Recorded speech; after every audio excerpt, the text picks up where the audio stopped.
Hey everyone, this is Tommy from the Ravens Creek Study, and we're continuing Biblical Theology 1. We are looking at the subject of the Messiah. We previously looked at the fall, and how the fall is something that extends past just humanity, but reaches unto even the nations and creation and everything else. We see in the cross, which is what we're looking at today, the same kind of effect, that just as the fall was bigger than humanity, so is Jesus' death upon the cross, and so is his resurrection. That the implications that the apostles see of these things go beyond just humanity's salvation and go unto even the redemption of the creation itself.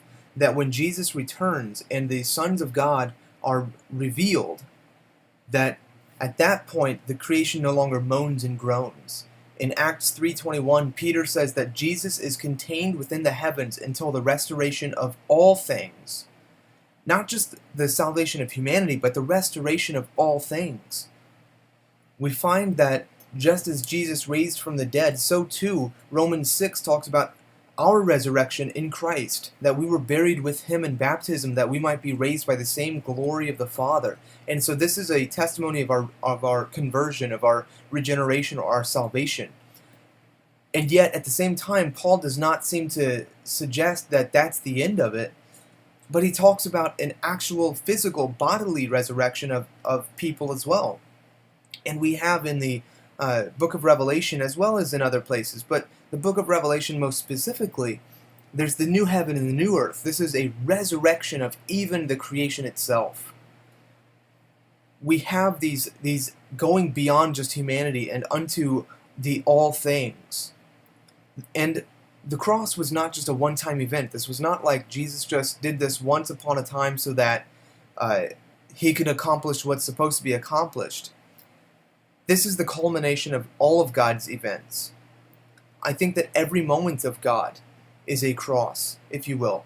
I have a friend whose name is Lars Weiderberg, and he wrote a book called Apostolicity, and the 10th chapter actually went through that very thing. He called it the cross in the Father's heart.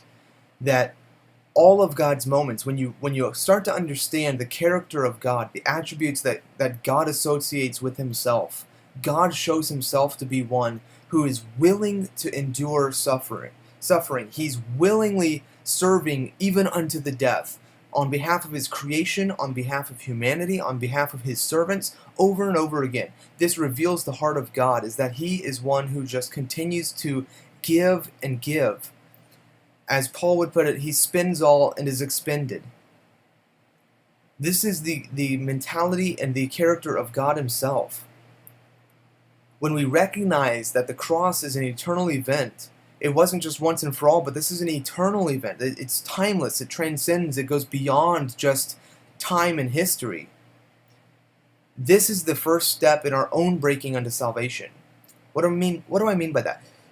When we can recognize that God did not simply die for us so that we could be saved, but we understand that this is something that is intrinsic within the character of God. This is something that then causes for us to consider, if that's how God acts, should not we also act? When Jesus would say something like, "Take up your cross and follow me," I don't think that he's saying we need to die to sin so that we can live unto God.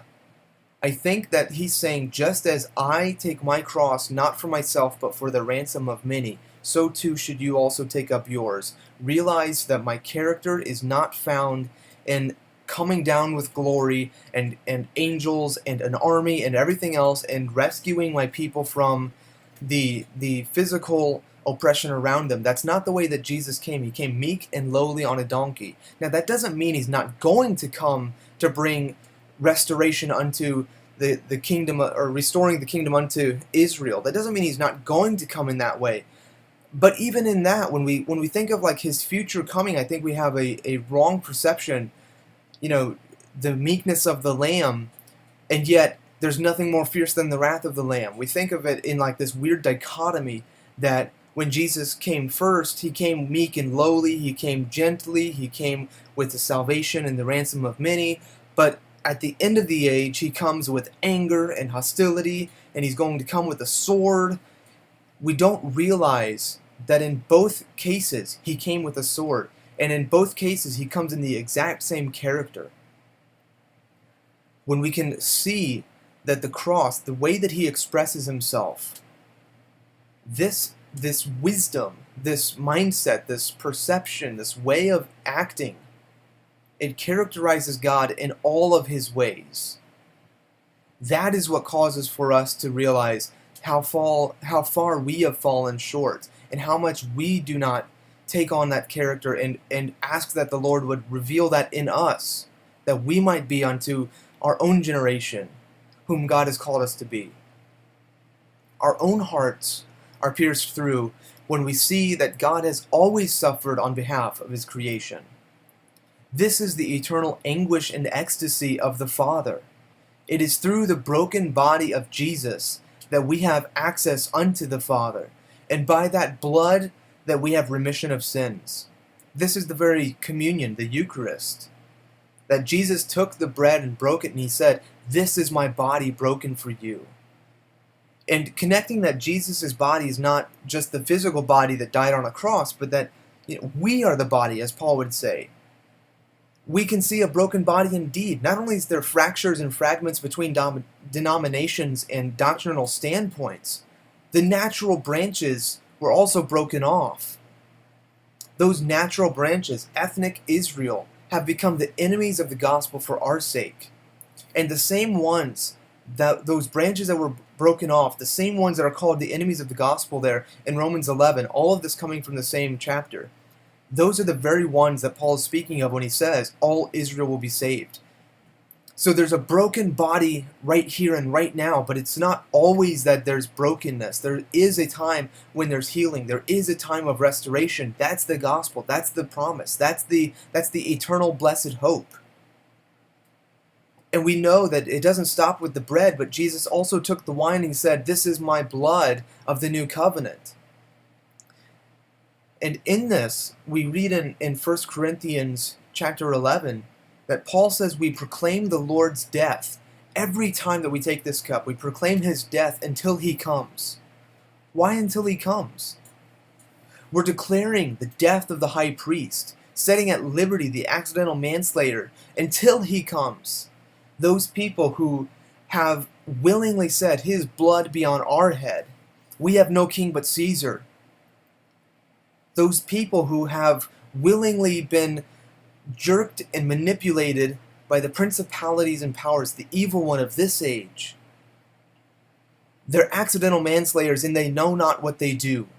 This is the very words of Jesus. They know not what they do. And in that, they're accidental manslayers, and they deserve to have a city unto which they can run, to be able to be free and to be safe.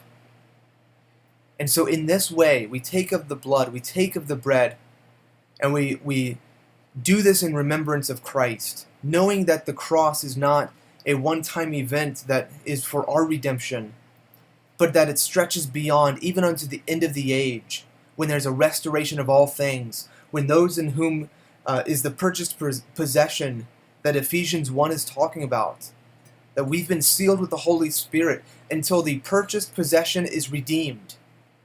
And that's when we all shall have our inheritance. Paul's talking about natural Israel there. It's the natural ethnic Jew. The cross, it goes beyond just what we would call the church. But that Jesus died for the house of Israel, which we've been grafted into. That we are no longer foreigners and strangers, but are now a part of the commonwealth of Israel.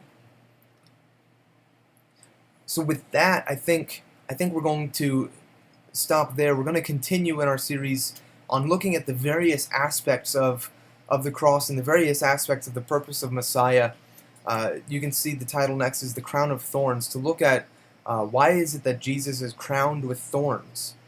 And is it that there was anything more, should there have been a better crown put upon his head, or is that everything that it seems that God expresses of himself?